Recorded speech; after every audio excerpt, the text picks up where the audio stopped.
part 2 lecture on literary modernism.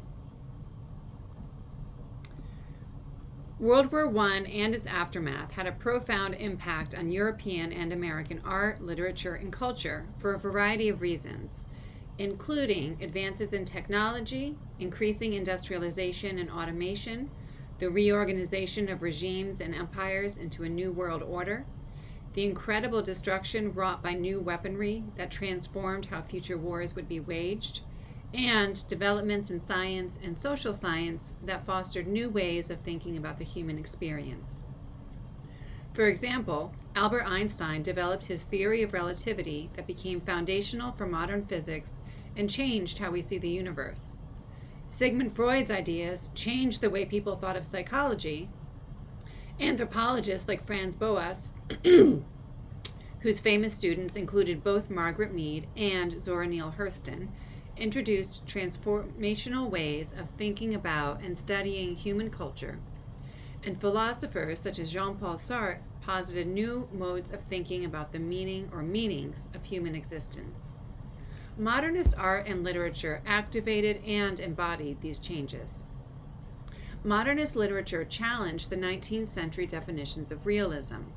Rather than linear, omniscient narratives striving to accurately depict human experience within a section of time for a specific purpose, which defines most of the narratives we read in Unit 1, modernist narratives tend to be fragmented and subjective.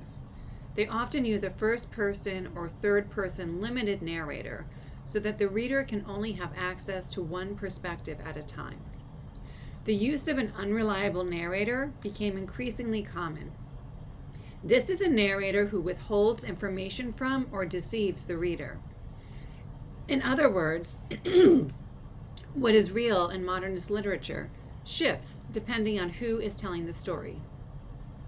The notion of a universal truth or grand narrative, of socially progressive advances, or of unifying ideologies are rejected or complicated in modernist narratives.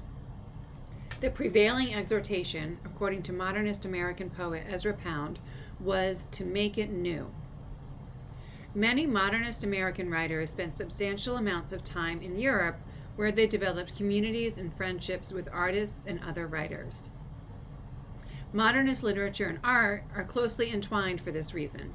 For example, American writers like Ernest Hemingway, Gertrude Stein, and F. Scott Fitzgerald all hung out in Paris and other capital cities in Europe with artists like Juan Moreau, Henri Matisse, and Pablo Picasso.